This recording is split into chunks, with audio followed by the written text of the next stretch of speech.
Welcome to Phase 1, Project Preparation and Planning. The first part of the series, Digital Photo Organizing, Concepts and Workflows. I'm Meg McIntyre, and I started my photo organizing business, Megabyte Memories, in 2016.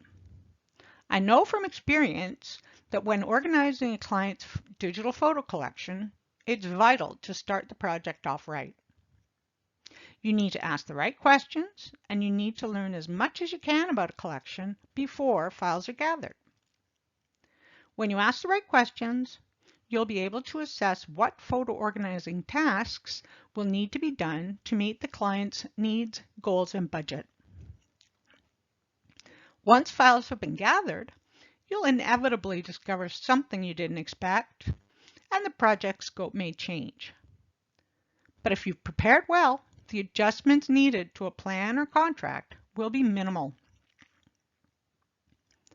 Phase 1 is not where the action happens. No files are gathered and no duplicates are removed. What's important is that you'll be much better prepared for Phase 2, file gathering and duplicate removal. In my narration, I am not reading the slides. I'm adding insight, details, and examples.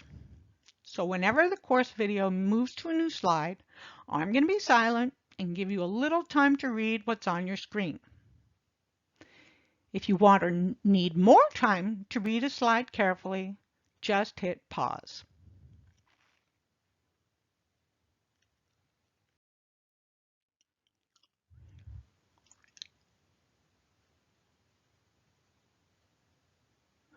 Who this course is for. If you want to learn to start your digital photo organizing projects off right and avoid problems that may arise later on in the project, then this course is for you. If you want to get projects done efficiently, then this course is for you. Digital photo organizing involves a lot of detail, and you need to be prepared to manage all the details.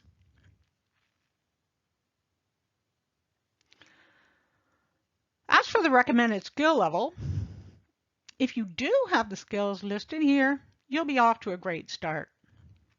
If you don't have these skills, you can still take the course, but you'll need to learn these skills before you can tackle a digital photo organizing project confidently, efficiently, and profitably.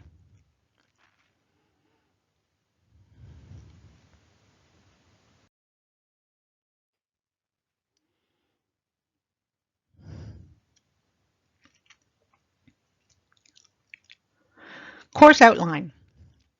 Here I've listed the sections of this course and an overview of each section's contents.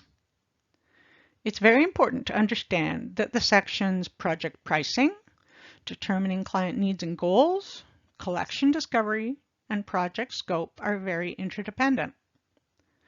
Because of that, you may benefit greatly from viewing the course a second time. Even if you've asked your client all the right questions, the project scope and estimated price will likely change once files have been gathered and you've examined the content of the collection. When you understand how everything fits together, you'll be able to adjust project tasks accordingly. So what's next? Phase 2 is when the organizing of photos really starts.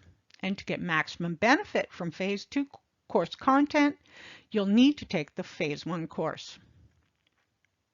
Although I am unable to limit Phase 2 registration to students who have completed Phase 1, it is strongly recommended.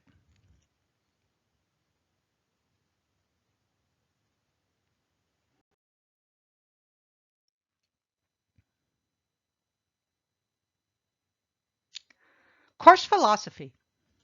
Simply put, I want you to be able to do a great job of organizing a photo and video collection.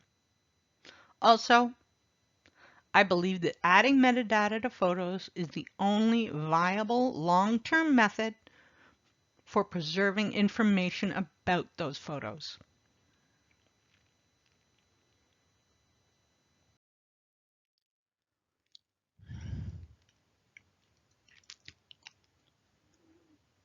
So, what's not covered? There are plenty of marketing and business-oriented resources for professional photo organizers. There are also many courses and YouTube videos for learning computer skills. I want to teach you to understand photo organizing so that you can do it well.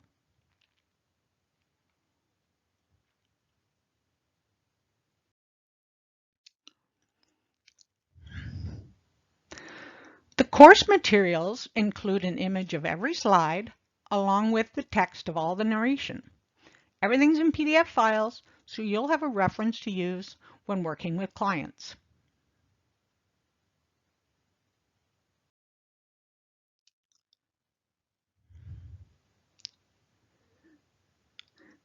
Many of you may already know me from various Facebook groups, and perhaps some of you have taken my course, The Photo Organizer's Guide to Keywords. I'm beginning to think I'd rather teach photo organizing than work with clients. I hope you like this course and learn a lot.